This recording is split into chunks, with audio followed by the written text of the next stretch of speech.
Marhaban ahlan wa sahlan bihudurikum Kiai Haji Miftah Maulana Habibur Rahman di Raja Galuh. Allahu umrah. Mohon tidak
Assalamualaikum warahmatullahi wabarakatuh.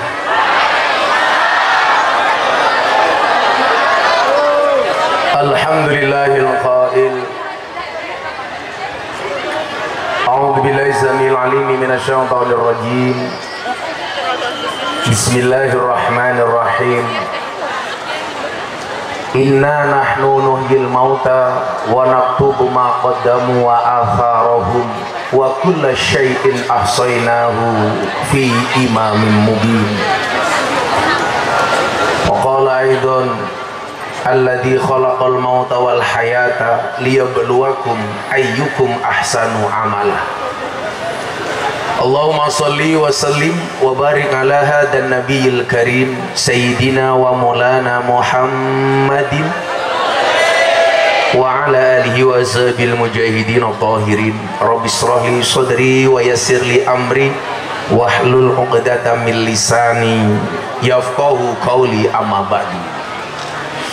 Hadratal muhtaramin, para masyayikh, para kiai, para habaib, alim ulama, tokoh agama, tokoh masyarakat, para sepuh bini sepuh, tamir masjid dan musola yang saya muliakan, para pejabat yang berkenan hadir dalam semua tingkatannya, termasuk TNI Polri yang saya hormati, segenap panitia penyelenggara dalam rangka tahlil dan takbir akbar 1 abad Nahdlatul Ulama, pengurus MWCNU Raja Galuh Kabupaten Majalengka yang saya banggakan, Bapak Ibu warga masyarakat Majalengka rahimakumullah.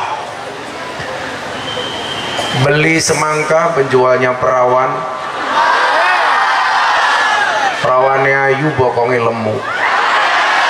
Kayak orang Majalengka yang cantik dan tampan, izinkan Gus Miftah mengucapkan I love you.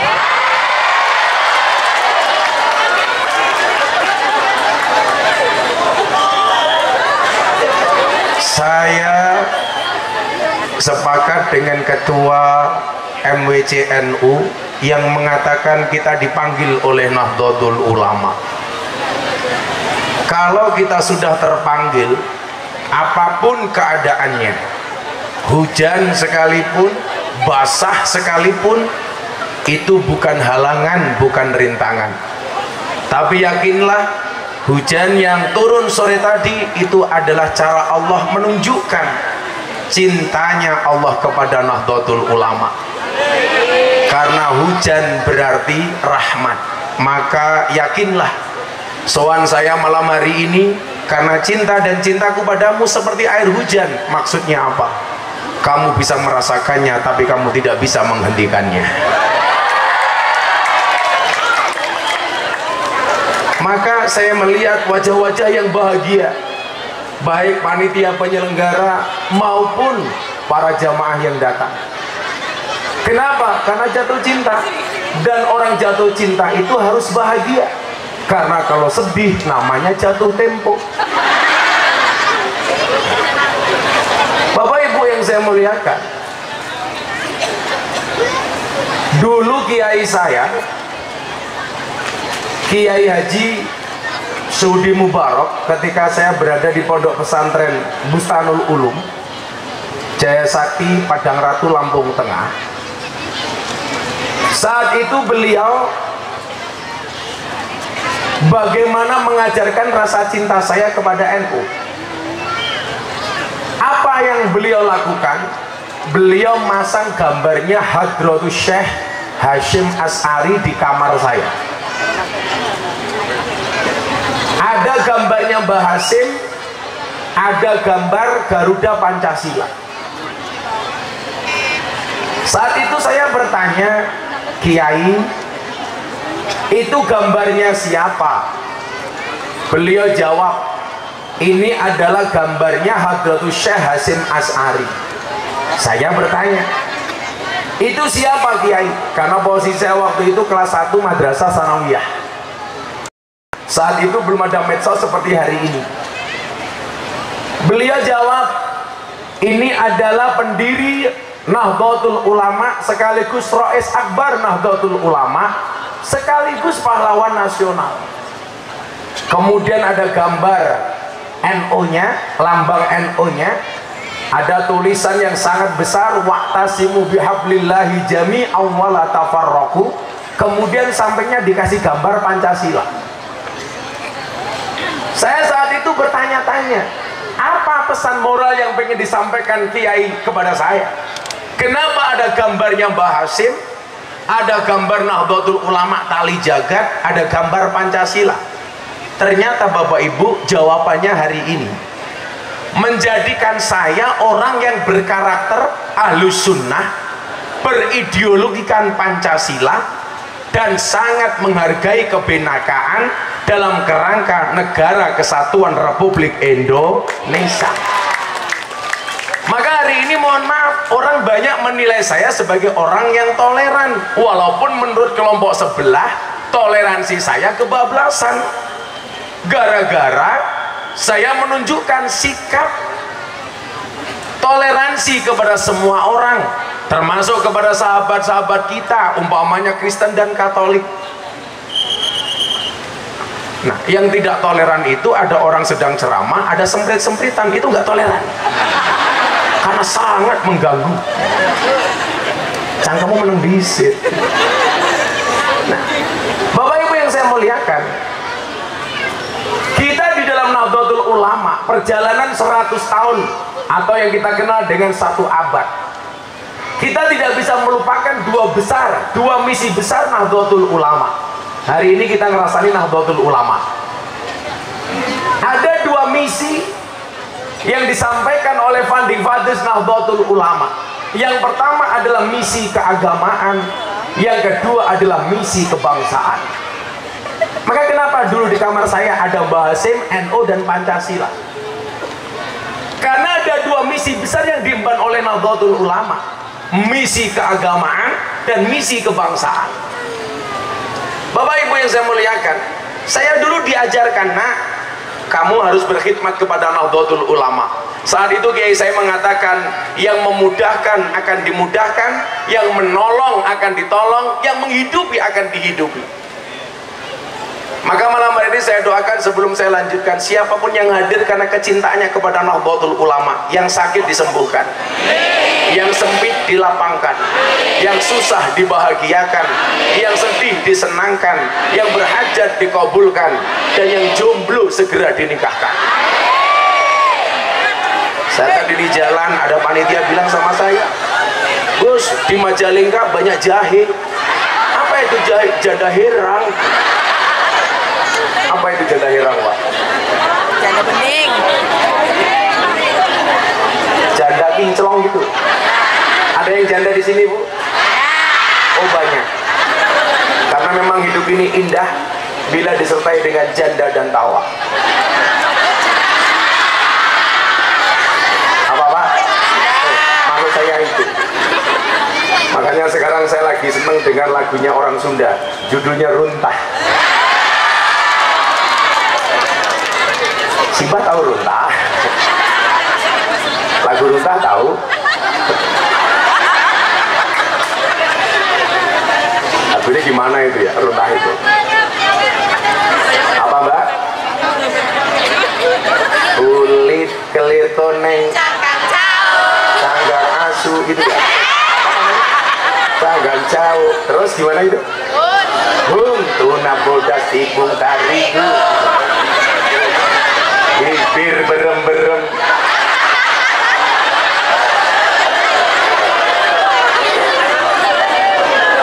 Saya dulu tanya sama Buya Kiai Said Agil Sirot, Buya, bagaimana supaya saya gampang bisa ngomong Sunda? Gampang. Gimana, Buya? Nikah sama orang Sunda. Tapi mohon maaf Bapak Ibu, saya nggak bisa karena saya tipe suami yang setia. Karena saya punya prinsip, pasangan terbaik bukan yang datang dengan segala kelebihannya, tetapi yang tidak meninggalkan kita dengan segala kekurangannya.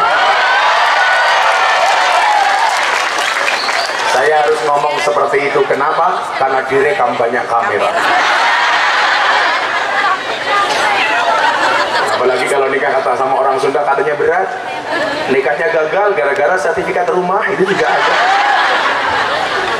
Itu juga kejadian di Jawa Barat, Pak ya. Gagal menikah gara-gara ceweknya minta sertifikat rumah. Cowok jangan bilang, ah berarti cewek matre. Salah, Mas, nggak ada istilah cewek matre, yang ada cowok kiri. Betul, Bu? Ya, karena jatuh cinta pakai perasaan, merawatnya pakai penghasilan.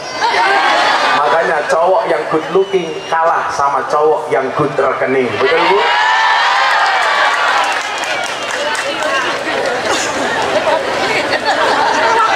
Santai, Mas, masih sore. Mereka kita muliakan, nanti malam kita bandai ya. Sallu ala Nabi Muhammad. Bapak Ibu yang saya muliakan, eksistensi Nahdlatul Ulama selama 100 tahun. Dulu kiai saya bilang begini, yang memudahkan akan dimudahkan, yang menolong akan ditolong, yang menghidupi akan dihidupi. Saya mikir panjang itu. Sehingga hari ini kemudian saya kok agak aneh ketika ada pengurus NU mengatakan, yuk kita menghidupkan NU. Saya bilang, dari mana Anda menghidupi NU? Sama halnya dulu, mohon maaf, saya agak ribut dengan orang yang mengatakan kita membela Islam. Anda siapa mau membela Islam? Yang butuh dibela itu orang Islam.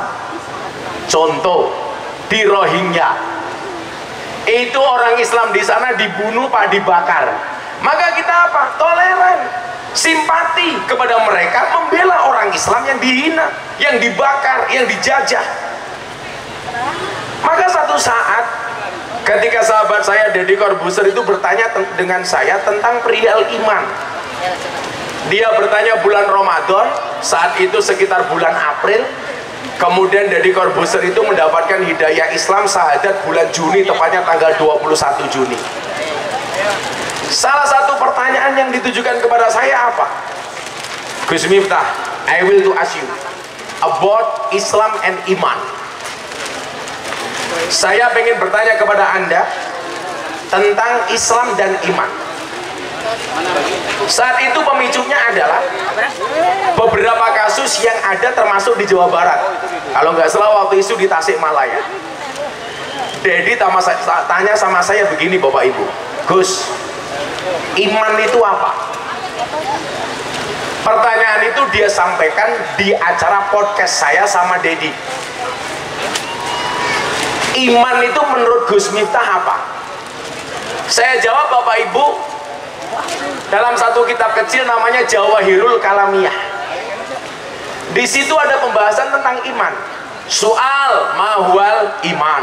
Kemudian jawab, iman itu apa? Di situ dijawab, al imanu huwa anna taqida annallahu subhanahu wa ta'ala muttasifun bi jami'i sifatil kamali wa munazzahun bi jami'i sifatin nuqsani.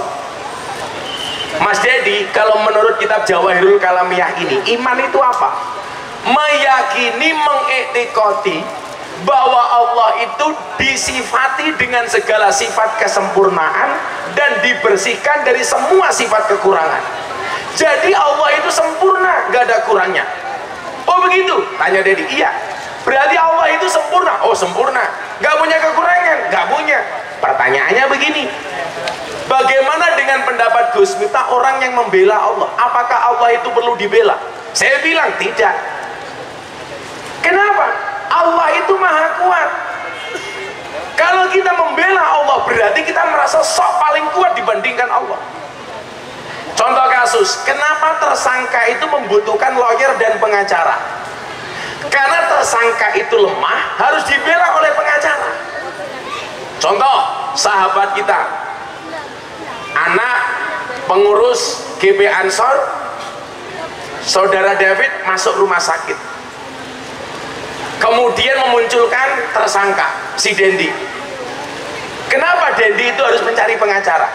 Karena tersangka itu posisinya lemah, makanya harus dibela. Dan naudzubillah min dzalik, kita semuanya mengecam tindakan hewan yang dilakukan oleh si Dendi kepada anak kita ini. Kenapa tersangka-tersangka itu butuh pembela? Contoh yang paling kuat, Sambo, Jenderal Bintang 2. Dia jadi tersangka, kenapa maju ke pengadilan butuh pengacara? Karena lemah, Pak. Dia harus dibela. Dan undang-undang mengatakan tersangka itu berhak didampingi oleh pengacara. Artinya apa? Yang membela ini dianggap kuat, yang dibela itu lemah, walaupun dia Jenderal Bintang 2. Makanya kalau ada sahabat saya di sini ada polisi, santai aja dan nggak masalah. Pangkatnya kecil nggak apa-apa dan yang penting selamat. Daripada bintang 2 vonis mati. Untuk apa uangnya triliunan tapi menunggu dieksekusi? Betul? Makanya sahabat-sahabat Banter saya katakan, gak masalah le tanganmu kotor, yang penting hasilnya bersih. Daripada tangannya bersih pendapatannya kotor. Betul? Makanya Banser santai aja. Saya besok masuk surga sama Pak Kiai Kose ini insya Allah yang awal Banser. Karena Banser itu tugasnya survei lokasi. Jadi sebelum Kiai masuk surga, surganya disurvei oleh Banser. Begitu surganya siap, Kiainya masuk, Bansernya keluar lagi.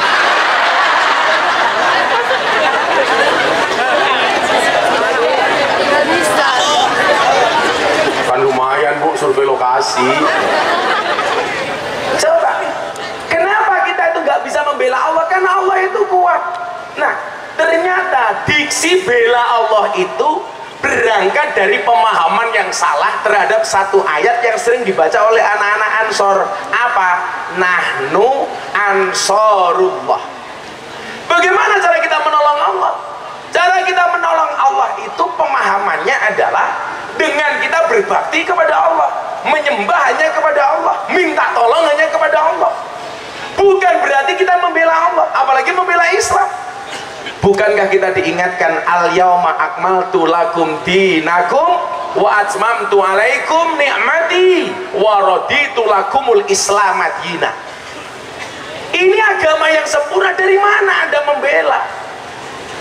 Makanya mohon maaf, kalau bulan puasa ada restoran buka, kemudian Anda teriak-teriak mau menutup rumah makan atas nama membela Allah. Allah nggak minta untuk dibela.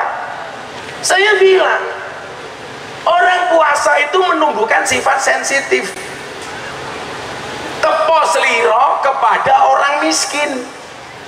Kenapa bulan Ramadan kita tersinggung hanya gara-gara rumah makan yang buka? Harusnya malu kepada orang miskin. Kenapa Bapak Ibu? Orang miskin sepanjang tahun lewat depan restoran, gak kuat beli dan dia gak pernah marah. Dia melewati rumah makan Padang, Bu, setiap saat matanya melihat, perutnya pengen makan, lapar, mulutnya pengen ngunyah, mereka gak pernah tersinggung. Kita puasa setahun sekali. Tujuannya apa? Supaya bisa merasakan penderitaan orang miskin. Kenapa kita harus marah-marah dan tersinggung dengan rumah makan yang buka? Maka saya bilang sama Dedi waktu itu, Mas Dedi, kamu tahu kenapa orang puasa mulutnya bau? Orang puasa itu mulutnya bau supaya lebih banyak diamnya. Maka bulan puasa yang seharusnya ditutup itu bukan restorannya, tapi mulutnya, cangkemnya. Betul? Maka kenapa dikatakan asumtu hikmah, diam itu hikmah, diam itu emas. Maka bapak-bapak santai saja, kalau besok lebaran istrimu minta emas, gampang, diam.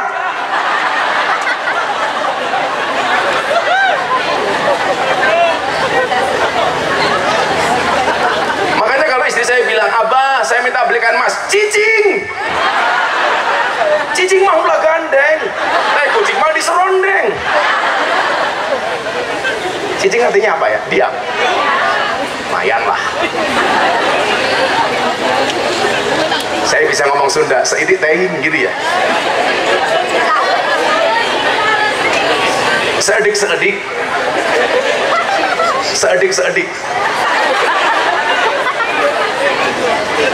Atau ini tanda-tanda saya harus nikah dengan orang Sunda ya. Janda, kamu jangan godain aku. Ini sebelah sini apa? Ibu Bapak Fatayat. Oh, kelihatan. Kalau sini ada yang muslimat, sana Fatayat. Kelihatan. Saya membedakan Fatayat saya muslimat, Pak. Nggak perlu lihat seragamnya. Cukup dari baunya. Kalau Fatayat biasanya baunya parfum. Kalau muslimat balsem.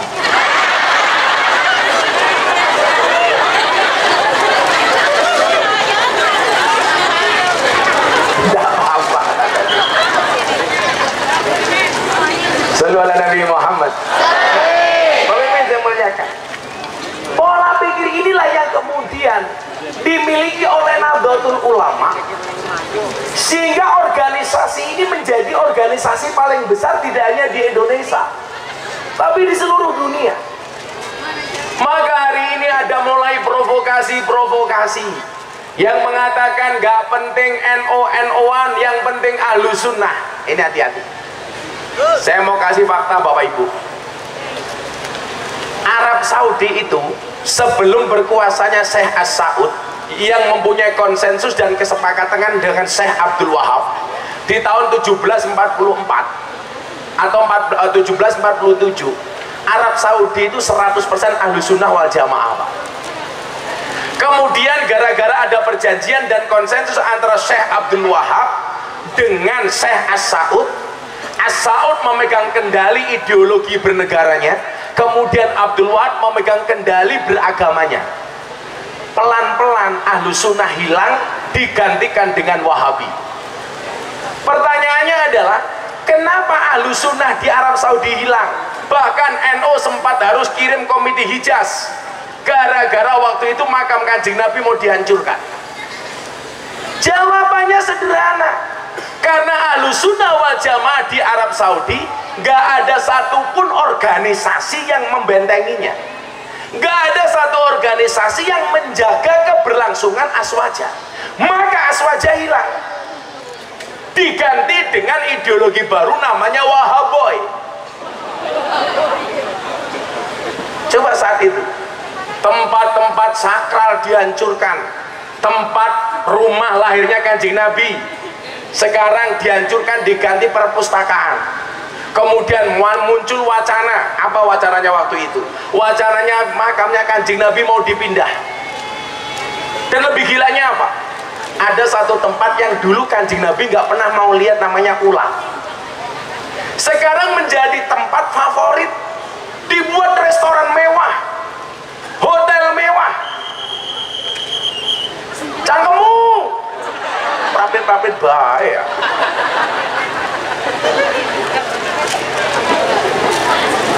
Saya dapat cerita Pak, kemarin Menteri Perdagangan Republik Indonesia Pak Zulkifli Hasan itu menjadi tamu kerajaan karena ada perjanjian dagang dengan Arab Saudi.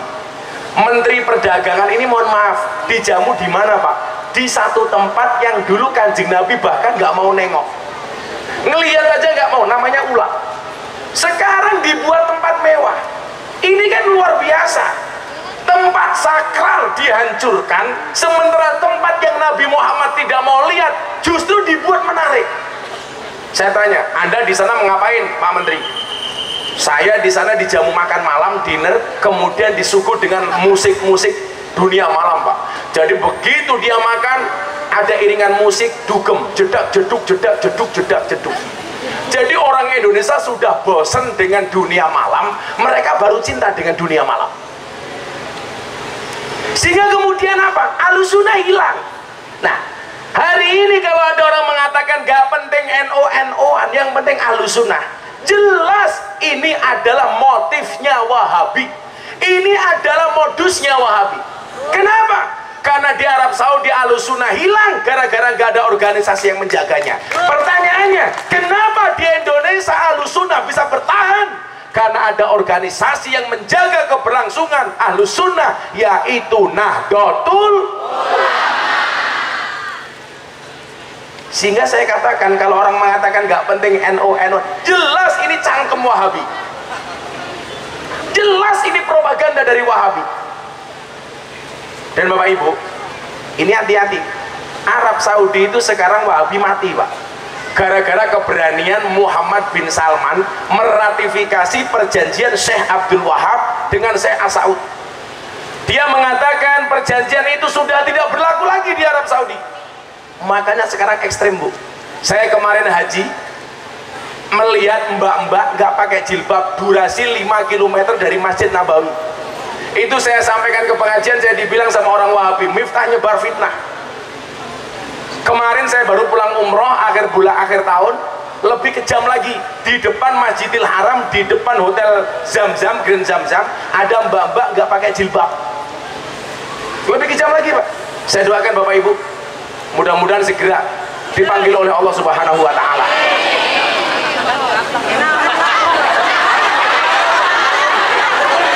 Lawan mulut saya belum selesai sudah amin.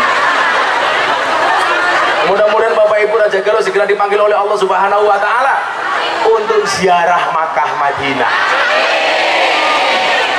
Segera dipanggil oleh Allah, amin.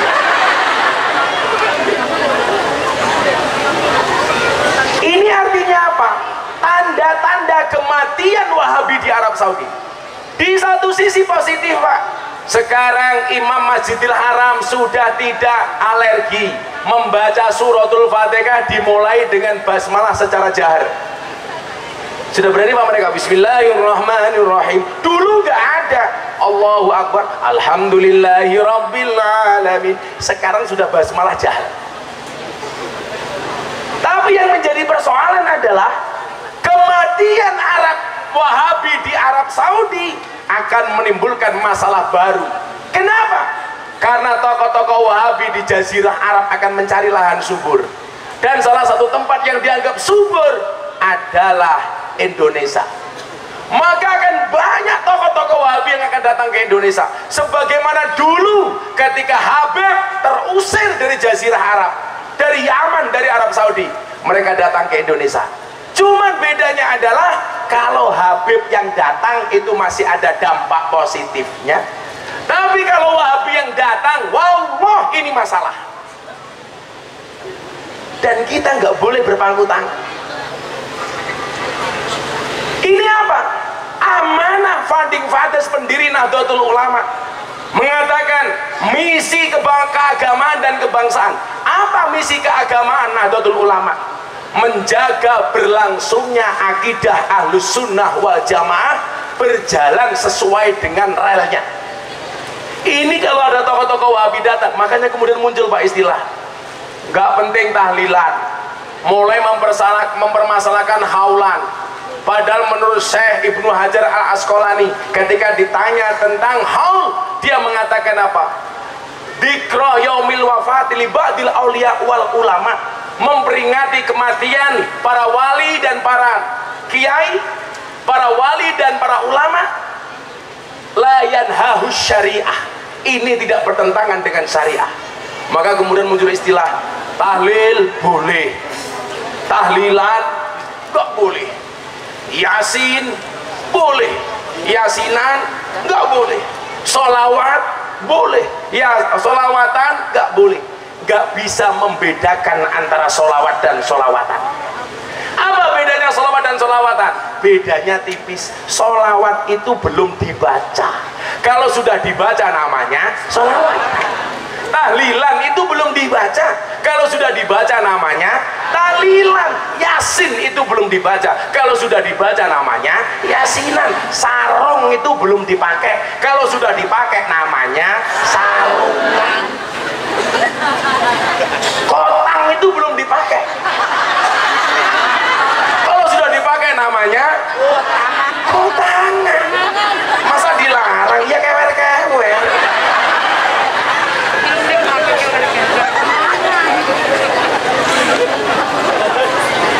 Kenapa yang gemuk tertawa? Saya bilang kotangan, Anda tertawa. Oh, kalau di sini namanya apa? Oh, kutang. Diperjelas sama jandanya, kutang.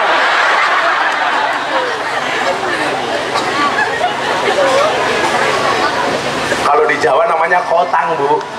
Kalau di sini kutang.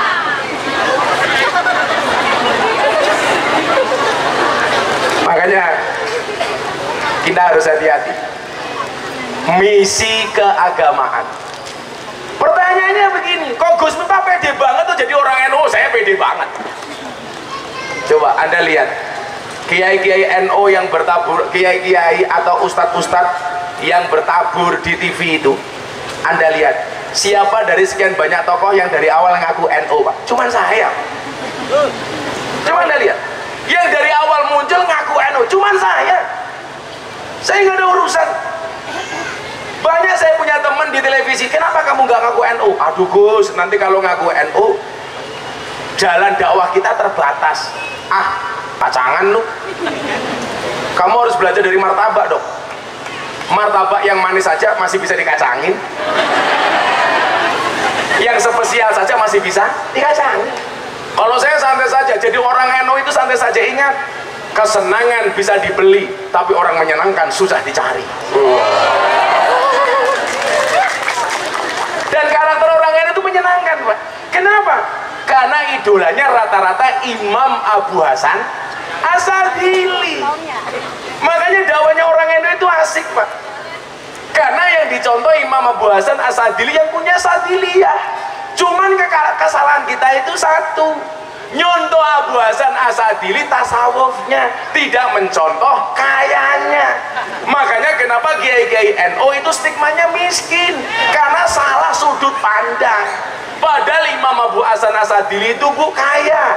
Dia pernah beli kuda yang gubernur Mesir gak bisa beli. Dia beli pakaian mahal, tasnya mahal, sepatunya mahal, semuanya mahal. Kalau kiai-kiai NU sebaliknya, Pak, atas nama zuhud. Kalau saya Abu Hasan Asadili, tasnya Hermes, sepatunya Louis Vuitton, tasnya Dior. Coba kalau kiai NU, sarungnya gajah duduk, sandalnya Lili dan Swallow, tasnya ada tulisannya Konvencap NU Majalengka. Kelihatan, Pak. Maka dulu pas saya zaman Pak Kiai Said masih jadi ketua umum PBNU kan saya sering ke sana. Saya bilang, itulah kiai, kalau kita mau bikin acara pasti kendalanya masalah uang. Itulah bedanya pengacara sama kiai. Kalau pengacara masalah jadi uang, kalau kiai uang jadi masalah. Makanya kemarin Pak, ini saya mau cerita sebelum saya lanjutkan. Saya diajak sowan sama Gus Kausar kepada Kiai Nurul Huda, Kiai Dah Jazuli Pelosok. Gus Kausar bilang begini sama saya, ini anak-anakku, anak-anak muda yang pengen jadi kiai, kenapa saya kok selalu berpenampilan keren? Wah, ganteng lah. Ya, penampilan meyakinkan. Sama Kiai Kose ya beda dikit lah.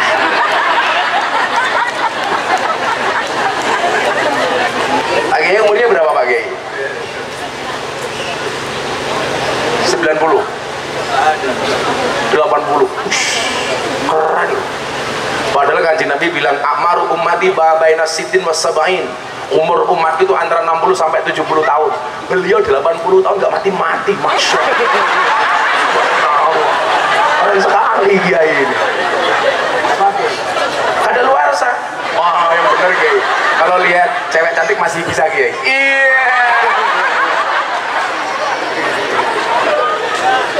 Beliau ini santrinya Mbah Zubair. Mbah Zubair itu bapaknya Mbah Maimun. Beliau satu kelas dengan Mbah Dimyati Rois Kendal. Betul Kiai ya? Loh, saya sekelas malah, sekelas. Masya Allah. Kita nggak pernah tahu. Dan ingat, mati itu syaratnya tidak harus tua. Yang muda juga bisa duluan. Sampai umurnya berapa? 45. Saya 41. Selisih 4 tahun sama sampean. Pak siapa namanya? Solehul Hadi. Solehul Hadi 45, Gus Miftah 41. Mati syaratnya tidak harus tua. Maka walaupun saya lebih muda dibandingkan Pak Solehul Hadi, bisa jadi yang mati Solehul Hadi duluan.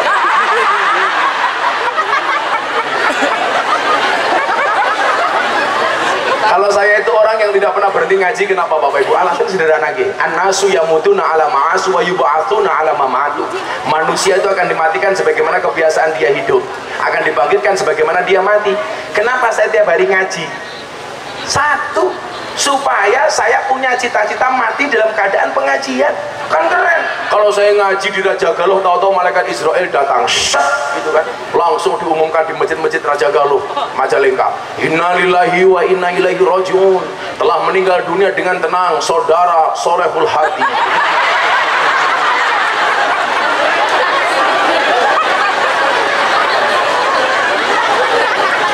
Kita doakan Pak Solehul Hadi panjang umur. Jadi orang sedunia mati, Solehul Hadi hidup sendiri.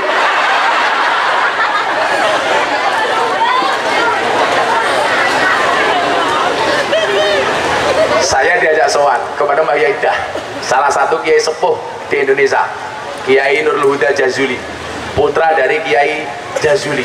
Salah satu adiknya namanya Kiai Hamim Jazuli yang kita kenal dengan Gusmi. Kemudian ada Mbak Yaidin yang kemarin baru meninggal dunia, ini kakaknya Yaidah. Ada juga Gus Puk dan lain sebagainya, Badriah dan lain sebagainya. Nah Bapak Ibu, saya diajak sowan Kiai. Ini saya ingin mengatakan kepada ibu-ibu muslimat, tolong anaknya didorong jadi kiai.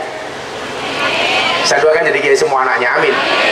Gus Kausar bilang begini sama Yaidah, Abah, Yole, Gus Miftah ini Bah, kalau di Jakarta itu kiai keren. Dan bahkan kalau di kalangan pejabat, pengusaha dan BUMN ini terkenal kiai yang paling mahal Bah. Murah itu hanya di Raja Galuh Bah. Sudah murah ditawar gitulah Bah.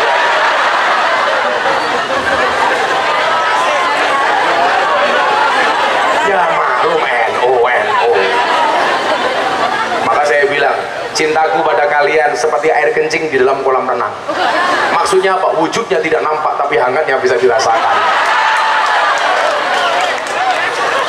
Bagaimana saya tidak tambah cinta? Duduk tanpa tikar, Masya Allah. Yang gak ada tikar duduk, saya doakan mudah-mudahan pulang pengajian little body, sini dikatel kelepon nudi. Ditanya sama Gus Kausar, menurut Abah bagaimana?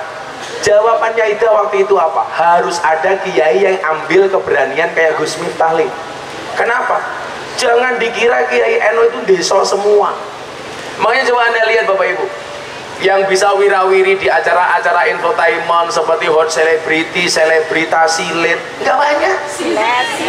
Itu di RCTI setajam silet itu kan. Silet. Apa? Silet. Silet apa silet? Silet. Silet. Nggak banyak Pak. Kenapa? Karena selama ini seolah-olah NU itu di pinggiran, NU itu miskin, NU itu nggak asik. Saya hanya pengen bilang sama orang Indonesia, NU itu juga keren. Buktinya apa? Sekarang kita mampu bersaing dengan teman-teman non NU di televisi. Makanya jangan kaget kalau ada kasus-kasus yang viral. Yang ditanyakan siapa? Kita Pak sebagai Kiai NU. Kayak kemarin terakhir yang viral, yang tadi saya bilang, pernikahan gagal gara-gara minta sertifikat rumah. Wartawan tanyanya kepada Kiai NU. Saya masih di Mekah ditelepon, Gus, bagaimana pandangan Gus Miftah selaku Kiai NU tentang perempuan yang gagal menikah gara-gara minta sertifikat rumah? Coba, ini yang belum menikah Anda pahami. Sejomblo-jomblonya kalian segera berakhir. Amin. Di mana berakhirnya? Kalau tidak di pelaminan, minimal di pemakaman. Nggak usah pacaran, Mas. Saya dulu juga nggak pernah pacaran, istri saya cantik. Saya zaman kuliah paling nggak laku. Waktu itu saya bilang, dibully sama teman-teman saya, dasar minta jomblo. Saya bilang, sorry, bintang itu indah untuk dilihat, bukan untuk dimiliki. Ya. Di saat yang lain malam minggu pacaran, saya ke masjid, saya dibully, dasar minta jomblo. Saya bilang, sorry, saya jomblo bukan karena saya nggak laku, tapi karena memang nggak ada yang mau. Tapi hari ini saya katakan kepada mereka, Pak, di balik kesuksesan seorang laki-laki akan ada banyak mantan yang menyesali. Iya. Kalau gitu aku sama Gus Miftah bel. Tapi kalau Pak Kiai beda. Di balik kesuksesan seorang laki-laki ada doa dari seorang istri, betul? Itu artinya semakin banyak istri, semakin banyak yang mendoakan. Setuju Ibu? Oh, boten. Santai aja, Bu. Saya selalu menganggap perempuan itu suci seperti sajadah. Kenapa? Karena di atasnya lah laki-laki bisa beribadah.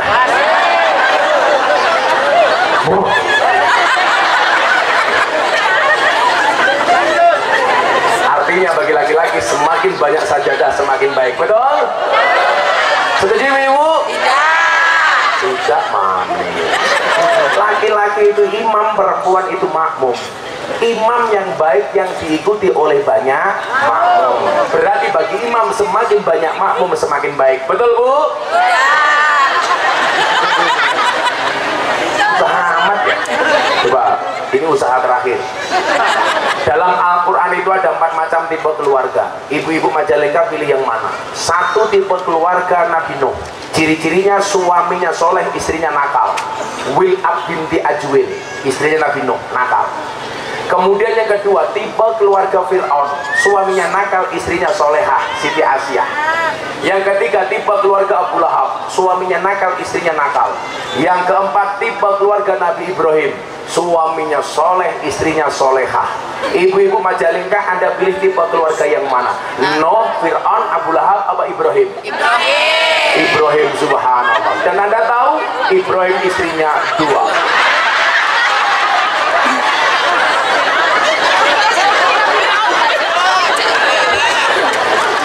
Ibu-ibu di depan langsung teriak, enggak, jadi Ibrahim itu Fir'aun sebagai apa? Jagalah istri, jangan kau sakiti. Jagalah suami, jangan sampai berpoligami. Setuju Bu? Pak polisi tolong dicatat, ibu-ibu setuju dengan lagu saya. Boleh saya lanjutkan Bu? Jagalah istri, jangan kau sakiti. Jagalah suami, jangan sampai berpoligami. Bila suami menikah lagi, hati istri sedih sekali. Dunia terasa hampa, suami dibagi 2. Namun bila istri rela, semuanya akan berpahala. Allah pasti membalasnya, surga sebagai jaminannya. Setuju Bu?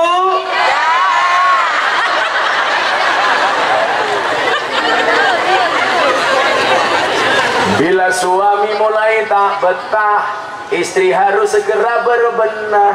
Bila perlu pergi ke salon, biar tidak kelihatan on. Tuh dengerin. Kalau mau pengajian ketemu Gus Miftah, ya Allah, alisnya kayak mic besar Pak. Tapi kalau di rumah di hadapan suaminya Pak, ya Allah. Ibu, ingat kata Gus Miftah, tetaplah make up dan dandan walaupun kamu sudah punya pasangan. Ingat, di luar sana pelakor lebih menakutkan daripada hantu kuburan.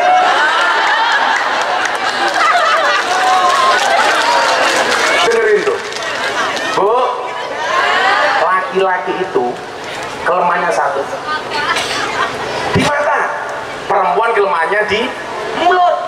Makanya kenapa perempuan tuh kalau menangis Pak, yang ditutupi mulutnya. Perempuan menangis ditutupi mulutnya, kalau laki-laki menangis ditutupi matanya. Kenapa perempuan kalau menangis ditutupi mulutnya? Karena perempuan sadar diri. Dosa paling besar seorang perempuan berangkat dari mulutnya. Kalau laki-laki menangis yang ditutup matanya. Karena laki-laki sadar dosa paling besar seorang laki-laki berangkat dari matanya. Buktinya apa? Laki-laki kalau di luar lihat cewek cantik dia akan teriak, wow. Begitu pulang lihat istrinya, weh.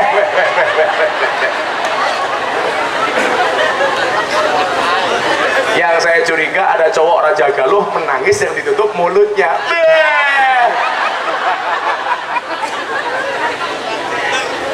Bencong bro. Ini Kiai Endo. Gus, bagaimana pendapatnya? Coba sekarang Pak saya tanya, Bu, pernah dengar hadis ini nggak? Perempuan yang paling baik adalah yang paling murah mas kawinnya, betul? Pertanyaan saya, itu hadis yang membaca laki-laki apa perempuan? Yang seharusnya membaca laki-laki apa perempuan? Bukan laki-laki, perempuan. Kalau yang membaca laki-laki ini bahaya, penjajahan kepada perempuan. Dek, dengerin, tuh ada hadis bunyinya perempuan paling baik yang paling murah mas kawinnya. Itu penjajahan laki-laki kepada perempuan. Seharusnya yang membaca hadis itu siapa? Perempuan, supaya tidak banyak tuntutan kepada laki-laki. Jangan dibalik. Sekarang dibalik. Nabi Muhammad menikah dengan Siti Khadijah, mas kawinnya 20 ekor unta. Itu seharusnya yang membaca laki-laki apa perempuan? Laki-laki, supaya menjadi laki-laki yang bertanggung jawab kepada perempuan. Jangan dibaca perempuan. Kalau dibaca perempuan nanti banyak menuntut kepada laki-laki. Lah, kegagalan dakwah kita itu sering salah menempatkan dalil. Yang seharusnya dibaca perempuan dibaca laki-laki, yang seharusnya dibaca laki-laki dibaca oleh perempuan. Maka saya dulu ketika menikah mencontoh Kanjeng Nabi, tapi bedanya Kanjeng Nabi 20 ekor unta, saya 20 ekor kutu. Gimana Pak? Kan saya miskin Pak. Walaupun sebenarnya mbah saya itu kaya 7 turunan. Persoalannya saya keturunan nomor 8.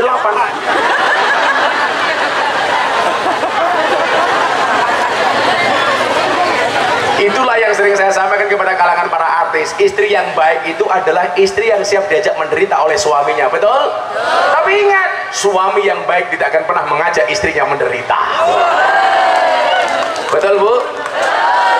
Kemarin ditanya lagi Pak, gara-gara banyak kasus perceraian, Gus, sebenarnya perempuan tuh boleh bekerja apa enggak? Boleh, tapi saya mengharamkan istri saya bekerja, khusus saya. Boleh dong saya suaminya kok. Kenapa Gus istrinya gak boleh bekerja? Karena saya mikir Bu, istri itu dinafkahi setiap hari saja masih berani dengan suami, apalagi kalau istri punya pendapatan sendiri. Betul? Ini orangnya juga datang, biasanya jilbabnya pink, yang jilbabnya putih insya Allah lebih parah. Kalau saya nggak boleh Pak. Tapi kalau ibu-ibu mau bekerja silakan. Boleh Gus? Boleh. Dulu saya menikah dengan istri saya bilang, cukuplah kamu menjadi tulang rusukku, biarkan aku menjadi tulang punggungmu. Karena saya punya prinsip, lelaki itu tulang punggung, bukan tulang tulung.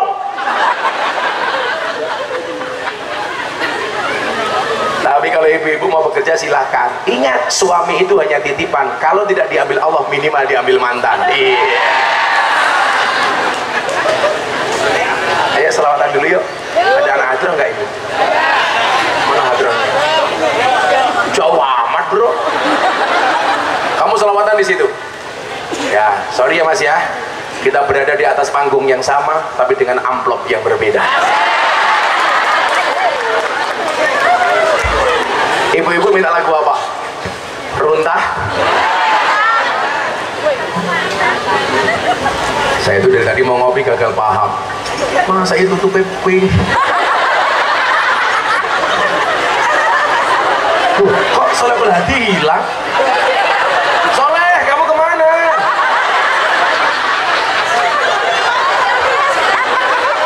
Ah, cowok baperan.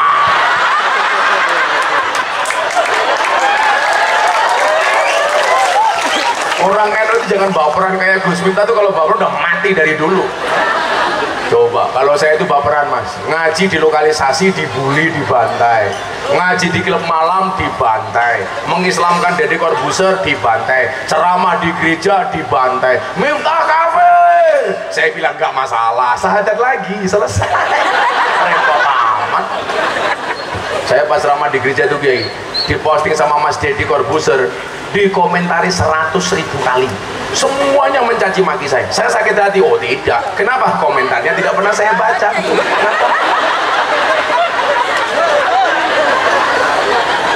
Hadi, kamu jangan baper. Kok hilang Hadi? Hadi, I love you full. Ingat, konsepnya begini kalau kamu itu sering diomongkan orang, biar saja, berarti kamu populer. Kalau kamu dijatuhkan sama orang, berarti kamu tinggi. Kalau kamu dimusuhi, berarti kamu kuat. Santai saja. Betul Bu? Lanang baperan.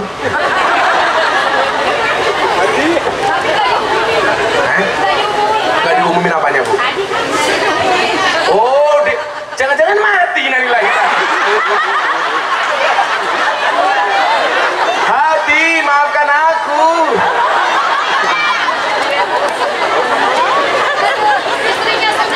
Mana istrinya? Oh, istrinya saja cantik kok. Cie. Kenapa dulu mau menikah dengan Pak Hadi? Kamu khilaf ya?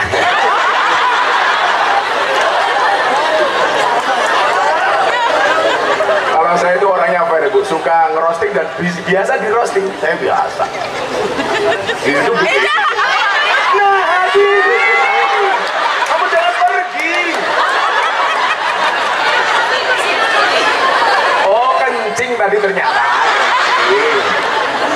Kamu bilang tersinggung, kencing Pak, tersinggung. Hidup lagi tak pikir mati ya.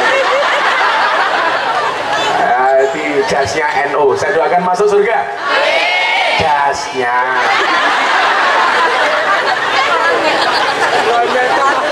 Salatullah salamullah ala toha rasulillah. Salatullah ala yasin habibillah. Ala yasin habibillah. Tawasana bismillah wa bilaki rasulillah. Kulli mujahidilillah bi ahlil badri ya Allah, bi ahlil badri ya Allah. Bareng-bareng salatullah ala toha rasulillah. Salatullah salamullah ala yasin habibillah. Habibillah, tawassalna bismillah wa bil hadi rasulillah wa kulli mujahidillah bi ahlil badri ya Allah, ahlil badri ya Allah.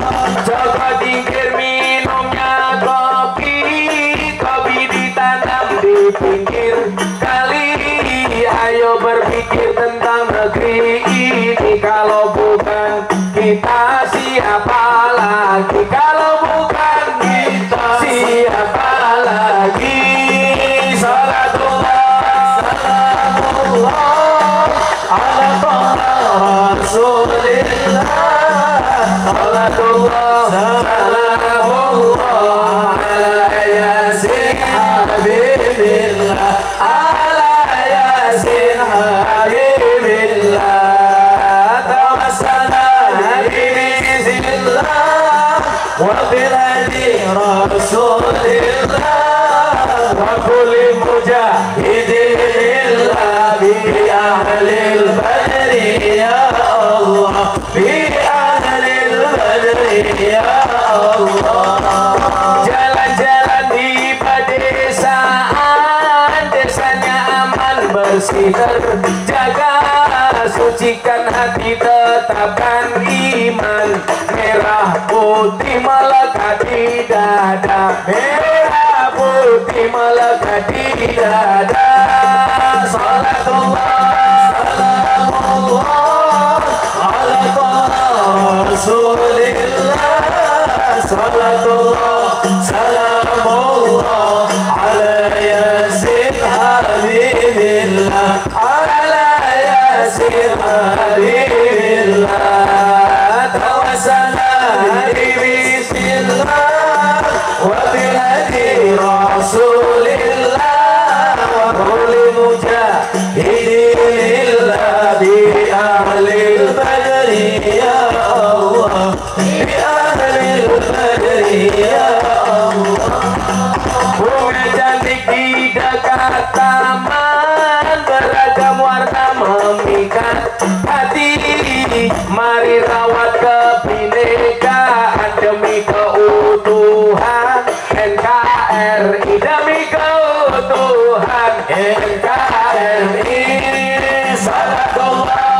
Rasulillah wa kulli mujahidillah bi ahlil badri ya Allah, bi ahlil badri ya Allah.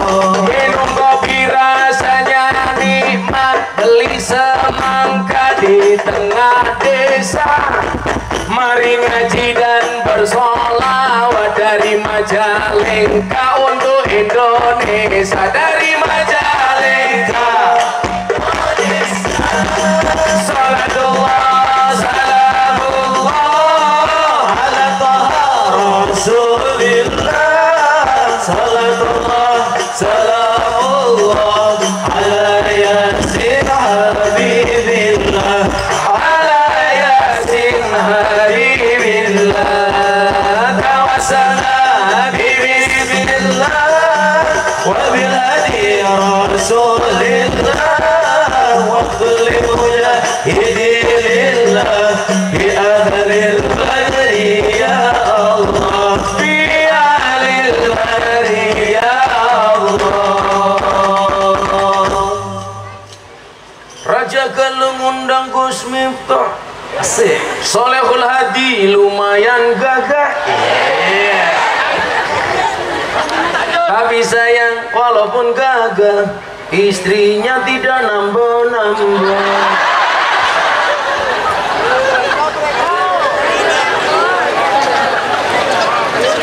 Provokator. Satu aja, Hadi jangan nambah-nambah. Kamu udah laku aja beruntung. Istrinya cantik loh, padahal Hadi pas-pasan. Besok Mas Hadi masuk surga karena bersyukur, istrinya bersabar. Mas Hadi masuk surga bersyukur karena punya istri cantik. Istrinya bersabar karena punya suami kayak gini. Kita doakan Mas Hadi masuk surga pertama kali, amin. Berangkat setelah pengajian, amin.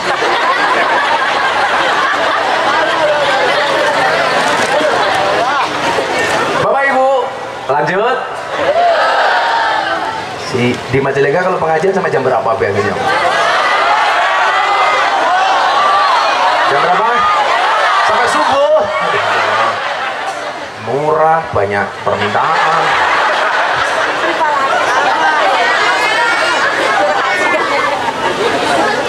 Ya, saya sampaikan ini. Saya pernah nulis 5 jenis orang yang mengaku Nahdlatul Ulama. Kan tadi saya bilang tema kita hari ini ngerasani NU. Mudah-mudahan kita semuanya diakui sebagai umatnya Mbah Hasyim Asy'ari. Kan dikatakan almar'u ma'aman ahabba ayyuhsyarul mar'u ma'aman ahabba.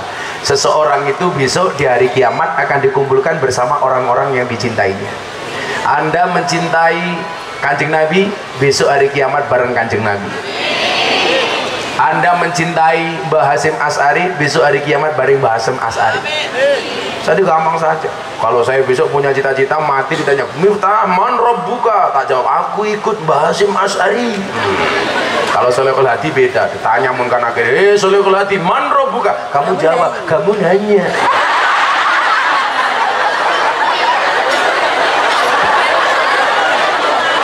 Langsung malaikatnya teriak, cuaks. Tanya malaikat, kamu nanya. Akhirnya Hadi dipukul sama malaikat, tinggian, gelundung, langsung malaikatnya teriak, toh ganjel toh. Sekarang itu Pak, apa-apa viral dan enggak gitu loh. Aku Raja Galuh ya, kalau kalian harus viral itu mbok viral dengan prestasi, bukan sensasi. Sekarang apa-apa viral, nyanyi satu lagu viral, begitu sulit kita kan silit viral. Fajar, kamu berapa bersaudara? 4. Yang paling tua siapa? Bapak.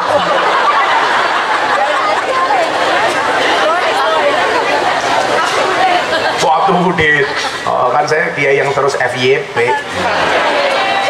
Ya Bu, kalau FYP itu coba, saya tadi dari malam Pak, sampai sore tadi lihat TikTok wajahnya gambar saya terus.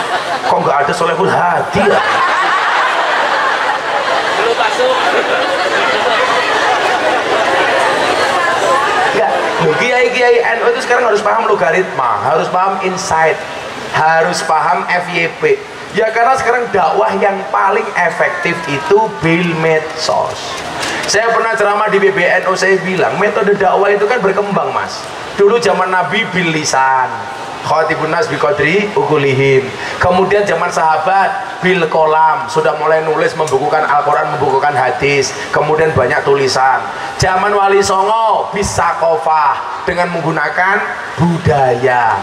Kemudian hari ini apa? Bil medsos dengan menggunakan media sosial. Coba Pak polisi di belakang kita ini punya pistol, tembak satu peluru itu hanya bisa nembus satu kepala. Bahkan di Jakarta 5 peluru meleset semua. Nggak paham.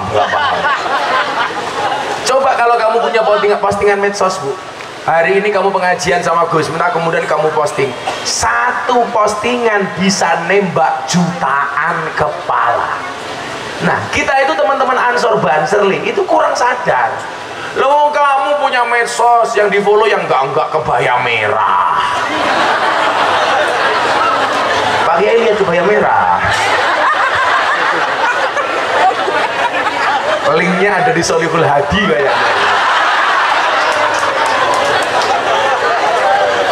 Saya bilang ya, manfaatkanlah, hargailah waktumu sebaik mungkin. Kenapa? Karena sedetik saja berharga, apalagi 19 detik.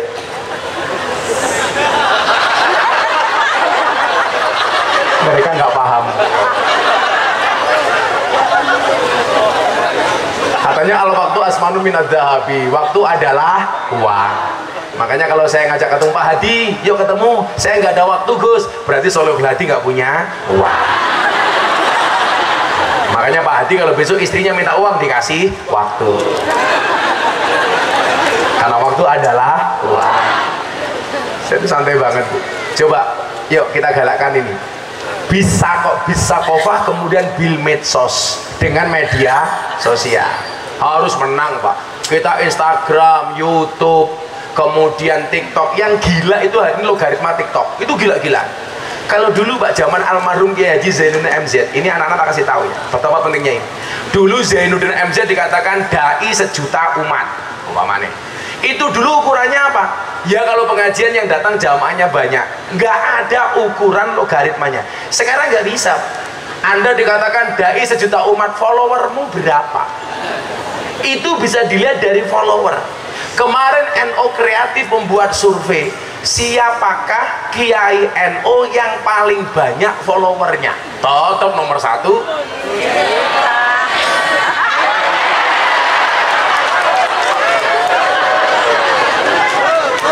Sholihul Hadi, followernya 3.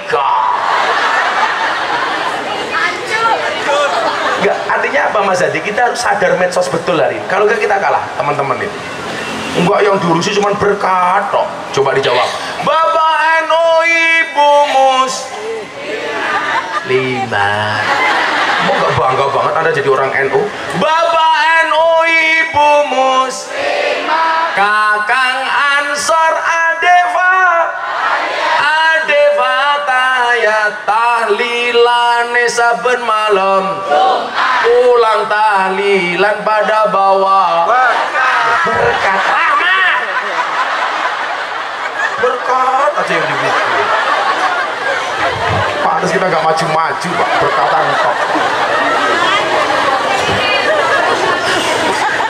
Kasihan nggak ada berkatnya ini ya, miskin amat mandianya. Oh belum.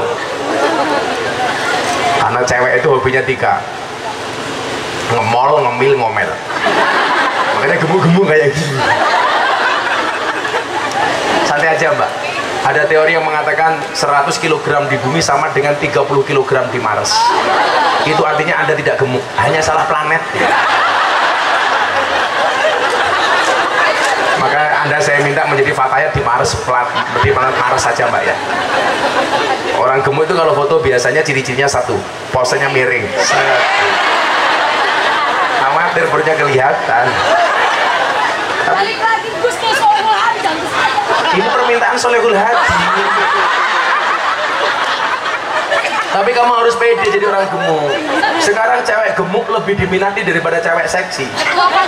Kenapa? Jelas.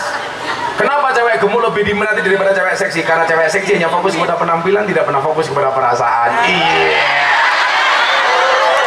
Hidup gemuk. Tapi kalau cowok jangan gemuk-gemuk. Karena penelitian di Rumah Sakit Yogyakarta, kalau cowok perutnya besar, biasanya burungnya kecil.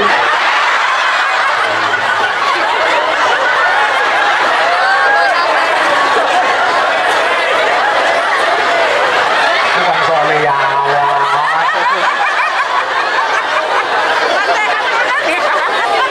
Iya kamu, iya kamu. Paling dibuka isinya kayak pancake.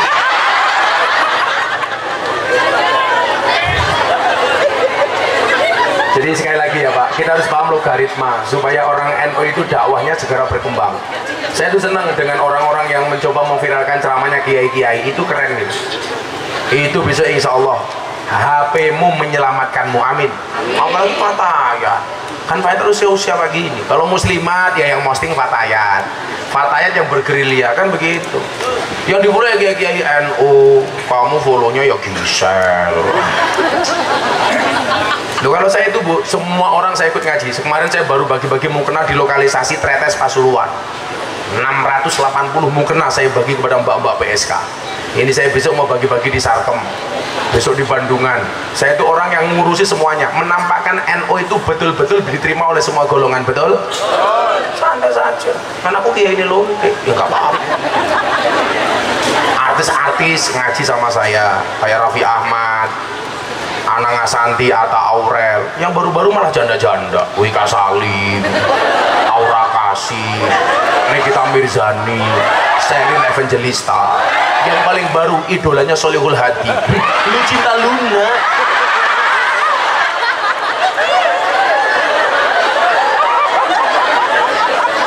Cantik bro, tapi gitu meluk saya, subhanallah, businya keluar. Pakai tahu Lucinta Luna? Gak tahu. 5 jenis orang yang mengaku NU. Ini pernah saya sampaikan di Muktamar NU kemarin. Alhamdulillah saya banyak terlibat di Muktamar kemarin. Termasuk saya nyumbang belangkon saya untuk NU. Saya lelang belangkon, saya sumbangkan ke panitia Muktamar. Belangkon saya lagu berapa Bu? 900 juta. Pamer. Pamer matamu, pamer. Ini kemarin saya nyumbang belangkon Pak, 900 juta. Belangkonnya saja 900 juta. Apalagi sarungnya. Apalagi isinya. Isinya belangkon goblok. Masa isi sarung? Ini belangkon loh, 900 juta. Padahal saya cuma buat waktu itu 90.000 gitu.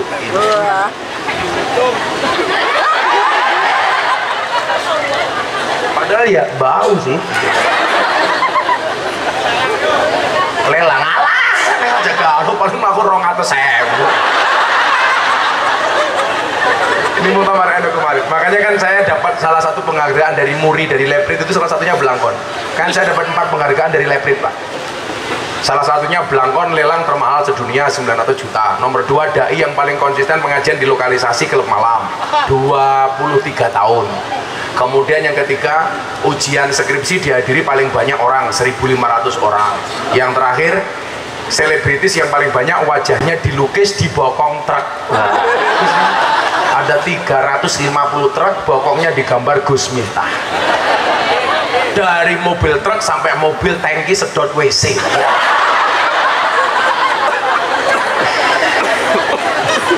Ada mobil tangki Pak Kiai, ada gambarnya Gus Miftah, ada selangnya di mulutnya. Wow.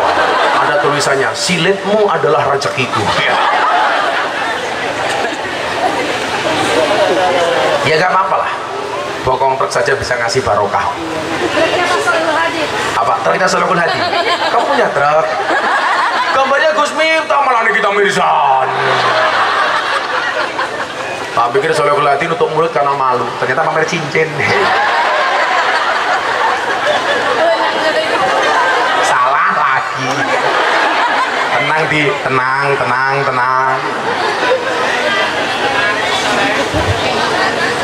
5 jenis orang yang mengaku NU. Yang pertama, Ini sengaja mau saya sampaikan karena ini musim-musim mau pemilu. Kelompok orang yang tidak tahu menahu tentang seperti apa dan bagaimana Nahdlatul Ulama, namun mereka sangat mencintai NU. Ketika ditanya perihal siapa dirinya, dia pun dengan tegas mengatakan kalau dirinya adalah NU. Banyak Pak, orang-orang awam kita dia nggak pernah sholat, dia nggak ngerti NU itu apa, dia nggak ngerti wasatiyah itu apa, dia nggak ngerti tasamuh itu apa, dia nggak tahu moderat itu apa. Tapi mohon maaf, sangat mencintai NU.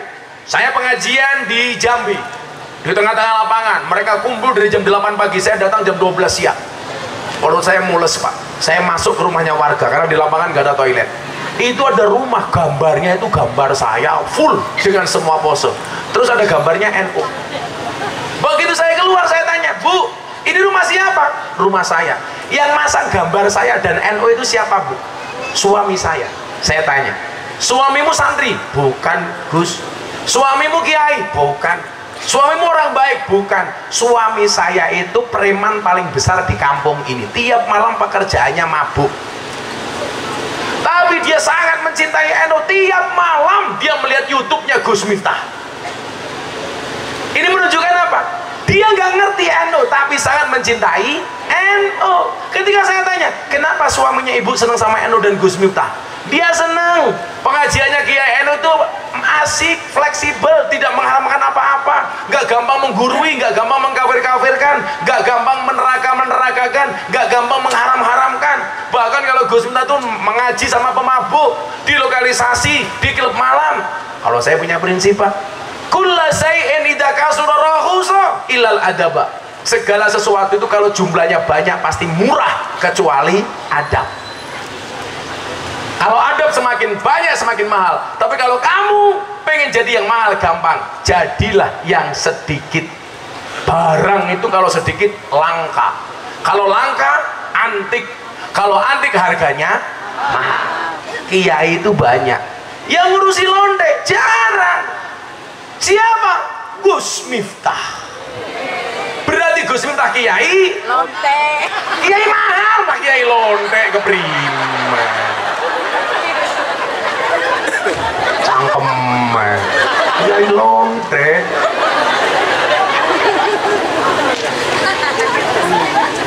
Saya itu Pak Kiai ngurusi PSK, ngurusi lonte yang dimaksud. Saya nggak pernah sekalipun menyebut mereka lonte di hadapan mereka, nggak mungkin. Kan nggak mungkin pengajian saya para lonte rahimakumullah, nggak. Saya menjaga betul mereka. Makanya kenapa mereka mencintai saya. Nah kemarin Pak ada Purel, tahu Purel nggak? Sekarang lagunya lagi ngetren tuh. Mangku Purel neng karaokean. Purel itu pemandu karaoke Pak. Saya kemarin dari Kalimantan, satu klub malam ada cewek di atas dadanya ditato Gus Miftah. Saya dikirimi fotonya. Saya bilang ini anak ngapain? Akhirnya juraganya video call. Ketemu mbaknya. Iya mbak, Gus saya ngefans sama Gus Miftah. Buktinya apa nih? Dada saya tak tato Gus Miftah pas di atas payudaranya. Coba saya tanya kenapa kamu tato seperti itu? Loh, dulu saya pernah ikut pengajian Gus Miftah. Seseorang itu besok di hari kiamat akan dikumpulkan bersama orang-orang yang dicintainya. Iya, kita tidak bisa bersama di dunia Gus, tapi saya yakin kita bisa bersama di akhirat. Ya Allah, saya langsung ngelus dadanya istri saya. Ya Allah. Saya bilang, tato kamu tuh bagus mbak, tapi sayangnya satu. Apa Gus sayangnya? Kurang turun dikit.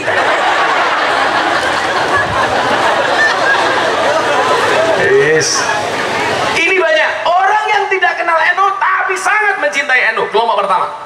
Kemudian kelompok kedua, kelompok orang yang tahu tentang seperti apa dan bagaimana sebenarnya Nahdlatul Ulama, tetapi mereka tidak mau tahu perihal NU. Apakah NU mau nyungsep, apakah mau maju, apakah mau mundur, apakah mau hancur.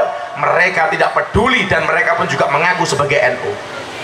Ini orang yang sebenarnya paham dengan NU tapi tidak pernah mau tahu apa itu NU. Ini banyak di Indonesia. Betul? Jadi kalau ada kegiatan NU seperti ini ya cuek. Padahal kalau kita bikin kegiatan itu kan hadisnya 3 sumbangannya. Mangkana lahu ilmun, yang punya ilmu falyatasaddaq bi ilmi, sedekah dengan ilmunya, nyumbang. Wa mangkana lahu malun, yang punya harta falyatasaddaq bi malihi, sedekah dengan hartanya. Mohon maaf, yang pertama yang punya ilmu sedekah dengan ilmunya, mulang kata orang Jawa. Mulang, tahu mulang Pak ya? Ngajar. Kalau punya harta, falyatasaddaq bimali, sedekah dengan hartanya, nyumbang. Wa man kana lahu quwwatun, yang punya tenaga, sedekah dengan tenaganya, rewang.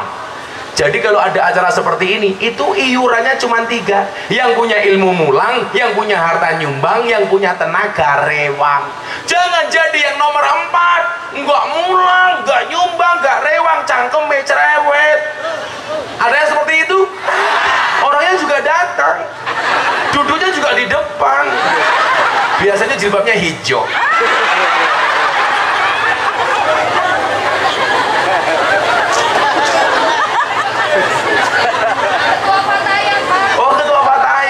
Masya Allah, ternyata yang cerewet ketua Fatayat Bapak Ibu rahimahullah. Kulit keneng cangkang jauh, kuntun nabodas tipung tarik, bibir berem jawir hangat, panan coklat kopi susu. Kalau ini juga kopi susu, kopinya diminum, susunya dilirik.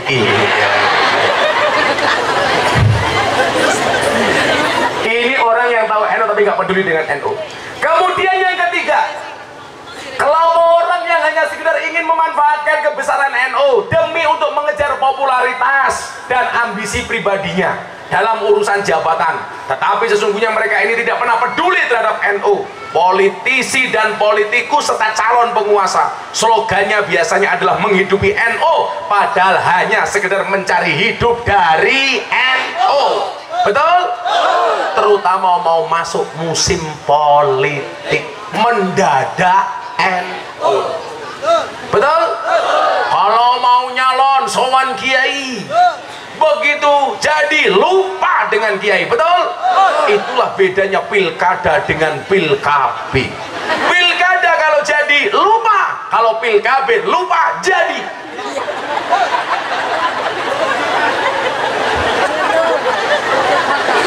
Kalau mau nyalon Pak, soal Pak Kiai tolong saya didoakan, begitu jadi lupa, maka kiai-kiai hanya dianggap seperti daun salam dan laos. Kalau tahu Bu daun salam sama laos, kalau mau masak sayur dicari pertama kali, kalau sayurnya sudah matang dibuang pertama kali. Kalau mau nyalon soal kiai, begitu jadi lupa dengan kiai, bajingan. Hati-hati ya, kita tuh harus sadar politik, tapi bukan berarti NU hanya untuk komoditas politik. NU itu partainya apa-apa boleh, wong NU bukan partai kok. Anda mau nyoblos apa itu urusan itu. Tapi ingat, jaga kekompakan Nahdlatul Ulama. Betul? NU itu jumlahnya di Indonesia 120 juta orang, Pak. Pak Jokowi itu jadi presiden hanya dipilih 90 juta orang. Artinya apa? Kalau NU kompak Pak Adi, jangankan bupati, nyalon gubernur jadi, nyalon presiden jadi. Tapi kita itu nggak pernah kompak. Yang salah siapa? Guru TK. Ada guru TK di sini. Oh ini guru tersangkanya ini. Kok guru TK Gus? Iya, gara-gara masuk TK pertama kali anak-anak diajari lagu, judulnya Balonku ada 5. Rupa-rupa warnanya, hijau, kuning, kelabu, merah, muda, dan biru. Meletus balon hijau. Pertanyaan saya, kenapa yang meletus balon hijau? Hijau itu warnanya NU. Maka orang NU nggak bisa akur gara-gara balonnya meledos. Guru TK tersangkanya.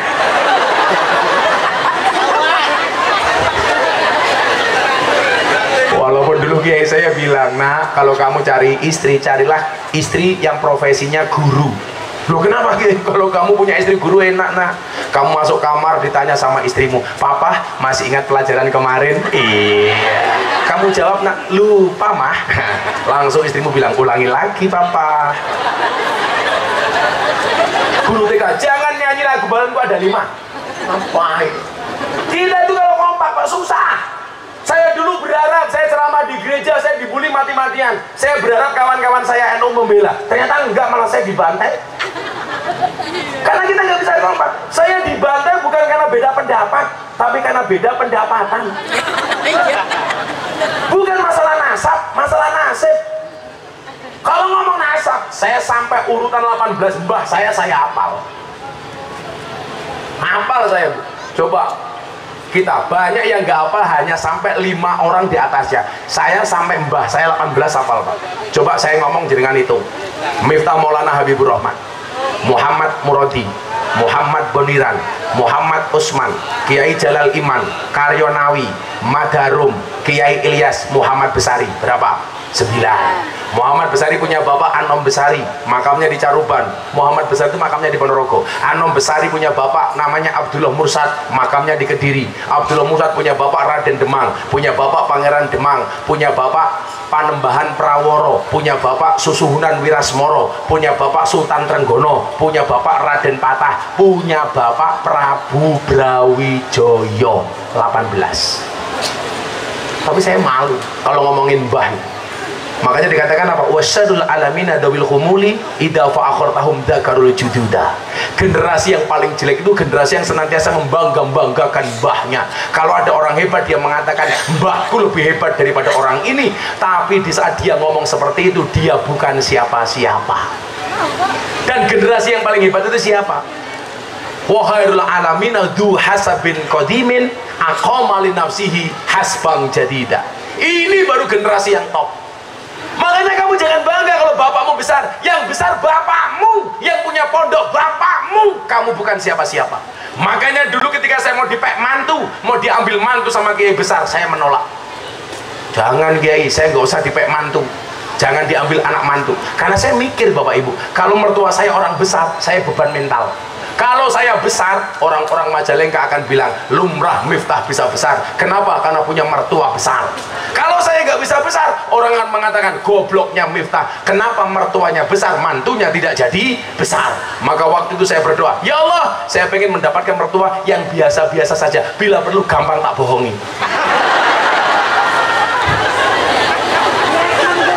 Gak apa-apa, mertua saya udah paham.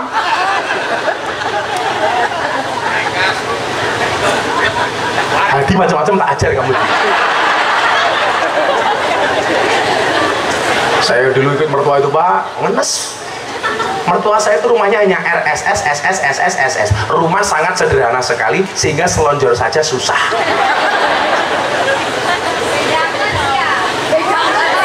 Apa? Dibedakan?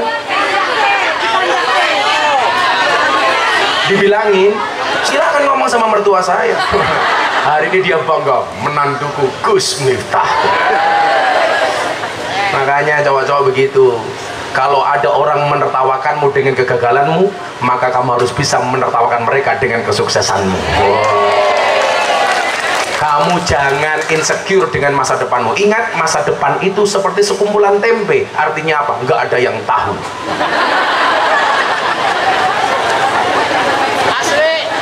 Betul?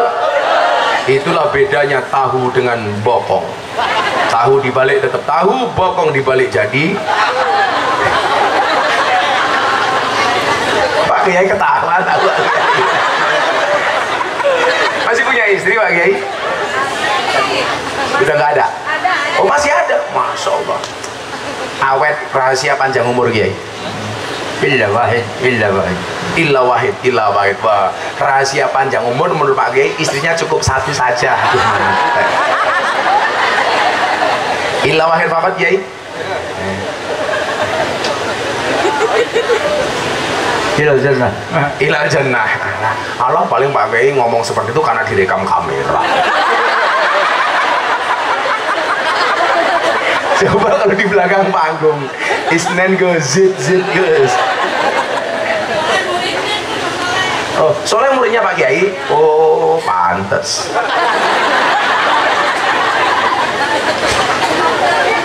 Dulu dapat ilmu pelet dari Pak Kiai.